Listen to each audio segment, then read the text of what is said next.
Gina, and this is a channel. It's brand new, and today we're going to start the actual process of using Al-Anon and Coda literature in a 12-step approach to address toxic relationships, including narcissism and relationships with alcoholics or addicts.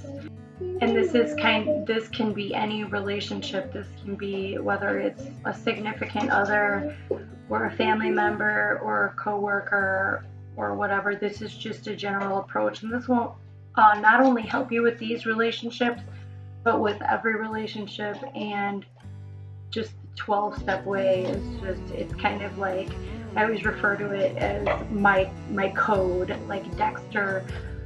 It's just my code to being a good person. I mean, and that's not to say that, I wasn't a good person before, but or that anybody who would be listening to this isn't a good person. It's just like it's another level of being a decent person. I mean, for me, I didn't realize how much I needed improving, and I'm not gonna come across here like I'm at the top of the game of 12 steppers as some guru, because I'm not, and I'm doing this with you, and I'm hoping that anybody watching, understands that I'm not speaking from any authority. I'm here speaking from my heart, and we're gonna do this together. If you're wondering how, and I apologize to everybody, my daughter is here. She's almost 3, and so you guys may hear her in my videos, and you may see her. You may see some interesting pets also. Yeah. Anyway, so this is a little bit of rambling, but I apologize for that. If you go to the first video I made, it will explain to you in great detail how I believe that this what I'm trying to do here can help anybody who's like greatly suffering, in pain. This will change. It can and will change your life.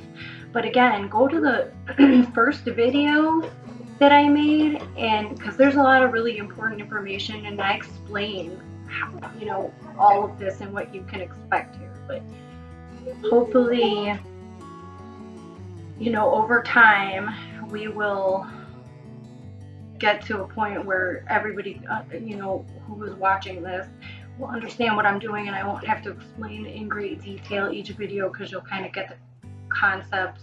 If you're not already a 12-stepper, and if you are, God bless, and please stay here and help me, and help anybody else who's here listening and needing help. 12-step is, we're here for each other, with each other, and so hang out with me. But today we're going to read today's daily reader from a book called Courage to Change, and then we're going to talk about, I'm going to talk about my experience with whatever we read here. And obviously, I mean, this channel, I don't even think I have a single subscriber yet, and that's okay, because hopefully somebody that needs this or wants this will come along and hear it someday. So I think to have the information out there, even if one person only ever does hear it, or even if not, because it helps me, I guess, in some sense, to be doing this. So, all right, without further ado, I'm going to read today's daily reader. Let's start by saying the Serenity Prayer. God, grant me the serenity to accept the things I cannot change, courage to change the things I can, and the wisdom to know the difference. Um, Real quick, if you don't know that prayer, you stick around here, you'll get to know it pretty quick. It's really an amazing tool to use. Uh, think about it. Think about the words. And I may do a whole video on that, probably will fairly soon, on the Serenity Prayer, and just, we'll talk about that. But it's pretty awesome, something you want to learn. And if you do already know it, obviously I hope you say it along with me when I say it.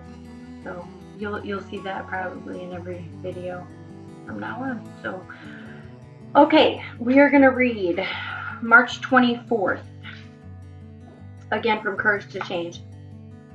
I had a very difficult time believing that alcoholism was a disease. I was convinced that if they really wanted to, alcoholics could stop drinking.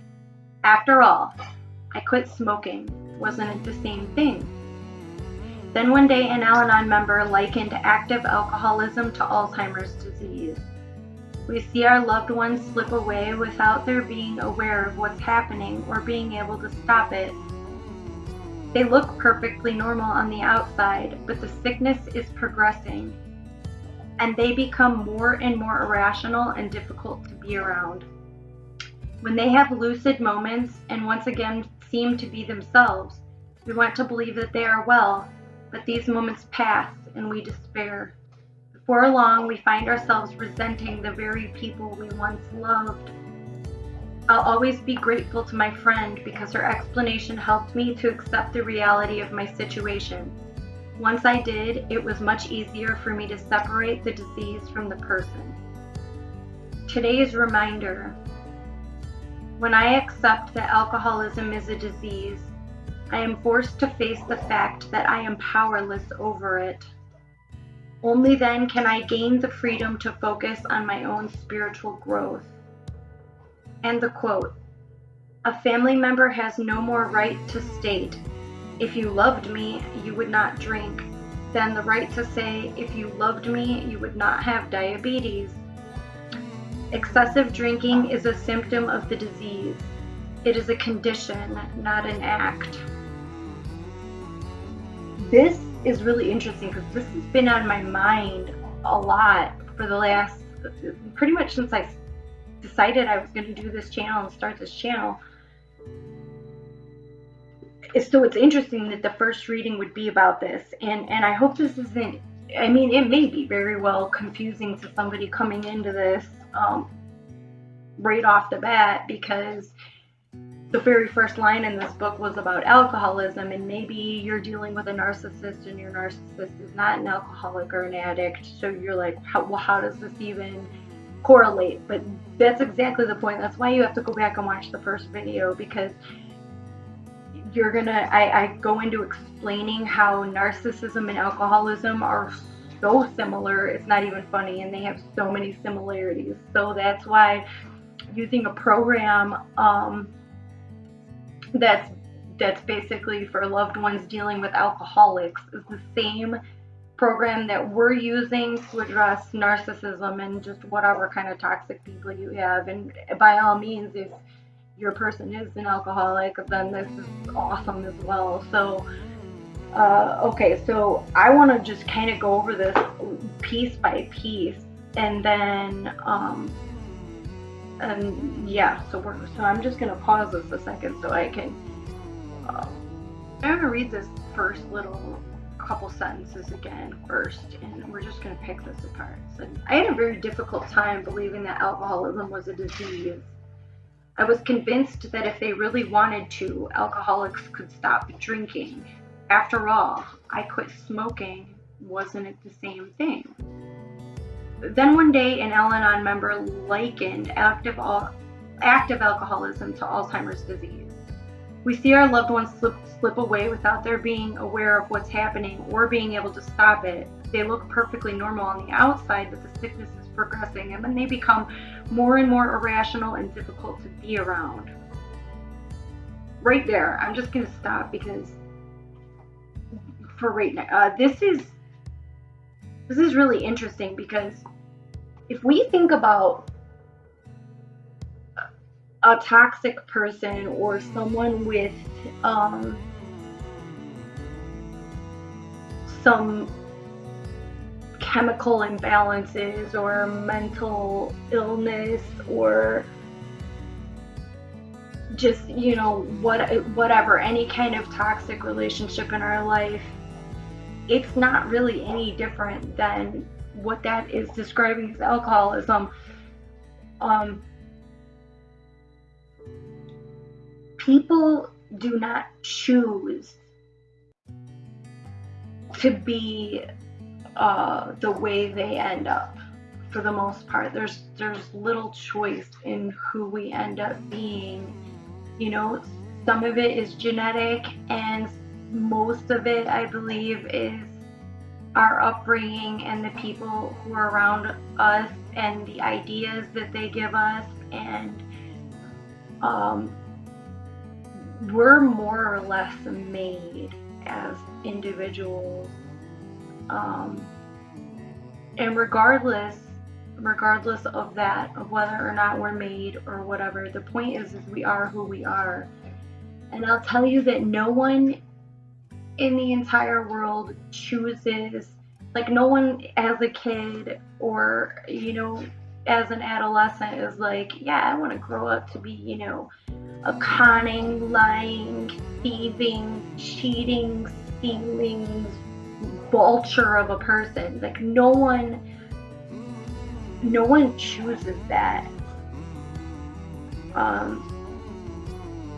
And people who do terrible things or are terrible to people, generally it took a lot of hurt and a lot of sick stuff to get someone to that point. And then again, if we're talking about narcissism, it took a lot of stuff that's really sad to make that person the way they are in most cases, I believe. Yeah, I mean, there are probably the narcissists that are just made out of just complete,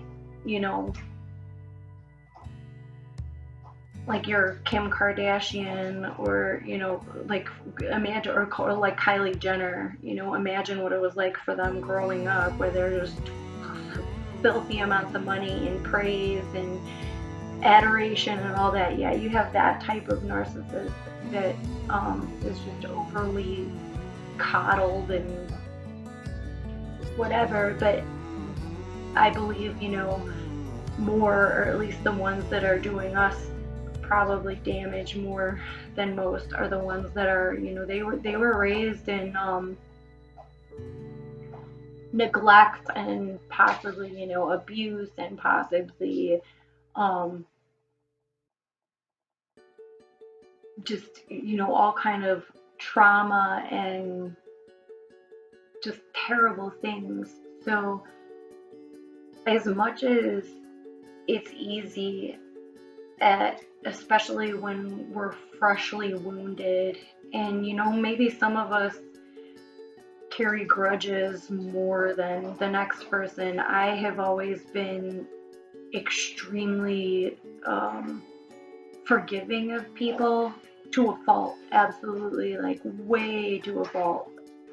But when we're not so freshly wounded by this stuff, it's a little bit easier, or even when we are, to try to think of it from that point, that this person has been through some terrible things, and that's what made them the way that they are. And that's not to say that I feel sorry at this point for my narcissistic alcoholic, but over time, thinking of the situation from this aspect, I have learned that I could spend the rest of my life terribly angry at the narcissistic alcoholic in my life that caused me a lot of problems and a lot of pain. And, you know, I could hate him. I could wish horrible things on him, and I have. Believe me, I have. But I can look back now and just see him as completely wounded, and by default, you know, even intentional or not, for him to hurt me, it's just like, oh, rambling aside, this person's sick. This narcissist, this alcoholic, or this other toxic person that's making your life hell, they are very sick. And it's a really unfortunate that we're caught in the crosshairs of this person. But it's the way that it is. And aside from changing the way that we look at the situation and our boundaries and what we allow this person to do to us, aside from me, there's nothing that I'm going to do to change this person. They're the way they are. So I have to accept that, and or don't accept it. And you know, but I also don't have to figure that out right now. So when we think that it's likely far-fetched that this person is going to change, especially if they are a narcissist and we know it.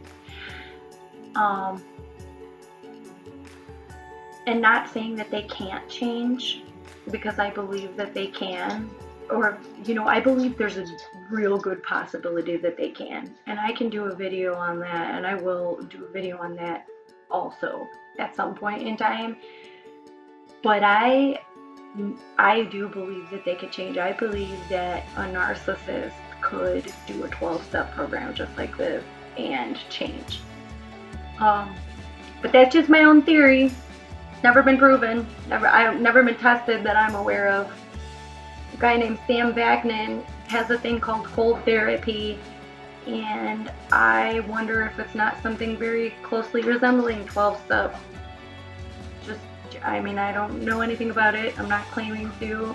I know just from what he's talked about it, using re-traumatization in order to kind of and he even says the point is to, like, basically reopen the wounds in order to reconfigure them so they heal nicer, basically. And I think that's what 12-step is in some context, and it's for all of us, and it's because we've all been wounded, and especially those of us who tend to end up in toxic relationships. We've been wounded. Normal, healthy people don't get into super toxic relationships or relationships with wounded people. We ourselves have been wounded. So, but today's reminder in this one says, when I accept that alcoholism is a disease, I am forced to face the fact that I'm powerless over it. Only then can I gain the freedom to focus on my own spiritual growth. And that is actually 100% true. And that's how all this started for me. Before I knew that the person that I was dealing with was a narcissist, and I came to Al-Anon thinking that they were just an alcoholic, which is also true. But as soon as I accepted that this person wasn't going to change, or, you know, it was most likely that they weren't going to change, or even if I had hope that they could have changed, which when I, before I realized they were a narcissist, it was fairly, it was a possibility. I had some hope, little shred of hope in there that, they could get better. But once I accepted the fact that uh, if they did change, it could not be in a very, very long time. And I just had to accept this person as they were. I kind of, it started giving me glimpses of thinking about if this was something, and this is just my own personal experience with it, but it's like, is this somebody that I really want to spend a long amount of time with? Is this the type of relationship that I want 5 years, 10 years down the road? So I feel like the overall message that I'm getting from this reading is that we have to accept this toxic person for what they are. And whether or not they can or will change, you can hold out hope for that. You can hold out hope for that, but you also have to be prepared that they may never change. They may never change. And are you willing to accept them for who they are right now?